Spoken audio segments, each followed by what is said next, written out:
So here you are at the beginning of this book writing process. So before you can write the book, clearly you have to plan it. And part of that planning is to say to yourself, what kind of stories do I want to tell? Now, you may have a story in mind. You may think that you know what those stories are, but here's the thing, our memories conveniently park stuff like somewhere over there. So here is a really, really super simple way that is so freaking powerful. You're going to kiss my feet. I'm sure you are. You're going to say, Dale, Dale, Dale, we love you for your brilliant idea. This, AI can help you with all kinds of things, but it can't get inside your memory and it can't work with intuition because that belongs to you. So here's what you can do. Okay, so you need to get some colored pens, crayons, felt. I love felt pens. I got so many colored felt pens, and a roll of brown wrapping paper. So what we have here in Spain is we have what's called Todo shops.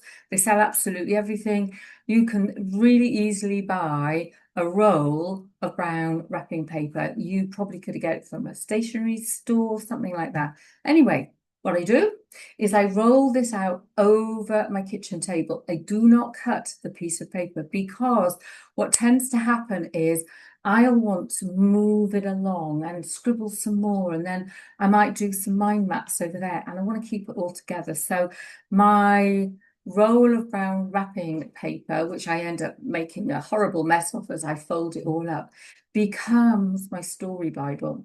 So lay it out over a kitchen table, dining room table, somewhere that is comfortable to be. The thing with tables, kitchen tables and dining tables, people need to eat, which is why we can fold it up and put it away. So I work in what's called chakra life cycles.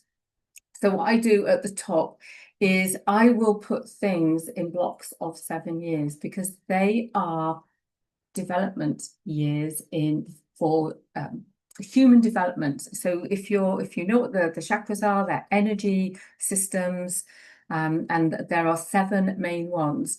So depending on what age you are, depends on which chakra life cycle you are currently in.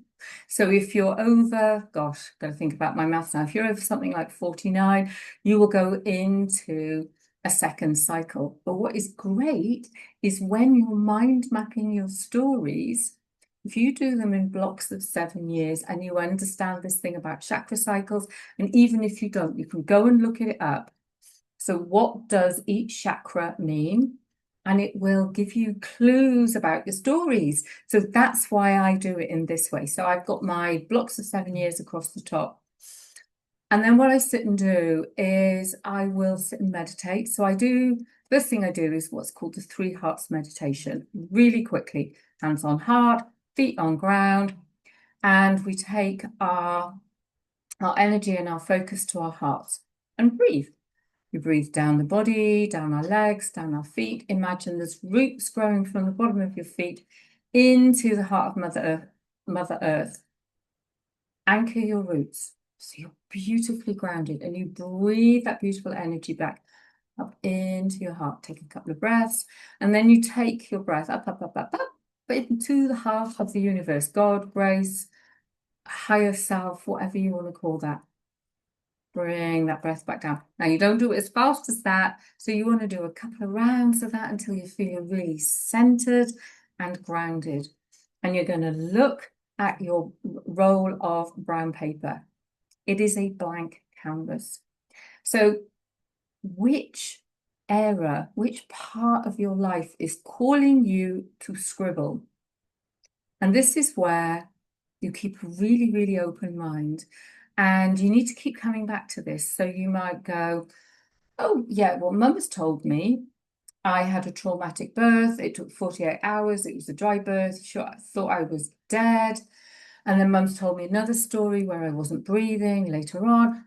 And then something else happened. So you can start to link various stories together. Different things will come up. I was journaling this morning, for example, and all kinds of stuff come up that I completely forgotten about. And that's what this is perfect for. So you just scribble whatever those memories are, words, whatever.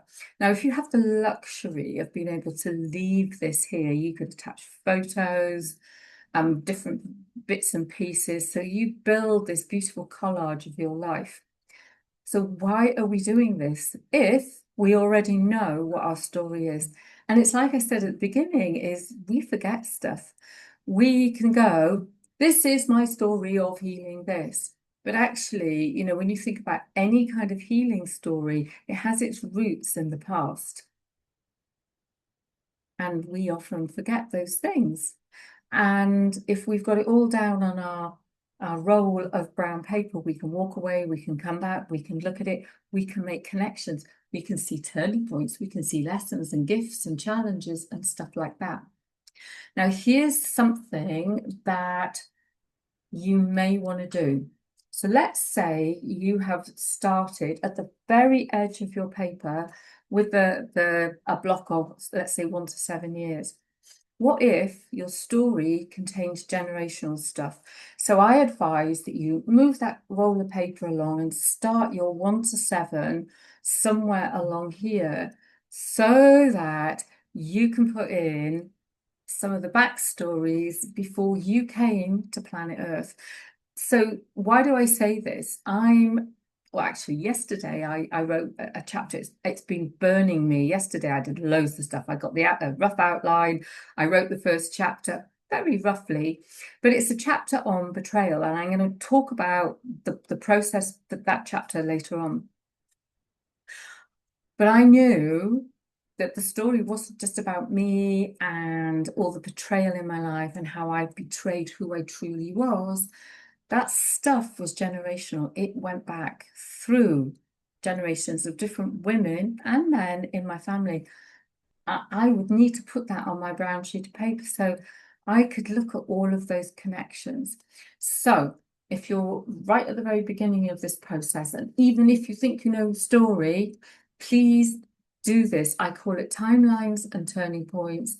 Take your time with it, reflect with it, look at it before you go to bed, journal on it, and you will come out with a whole pile of stories that you didn't know, or you did know, but you didn't know you needed to reference in your book. And even if you don't put them in this book, you can use it for blogs, for posts, videos, all kinds of stuff. So let's start with creating that story list.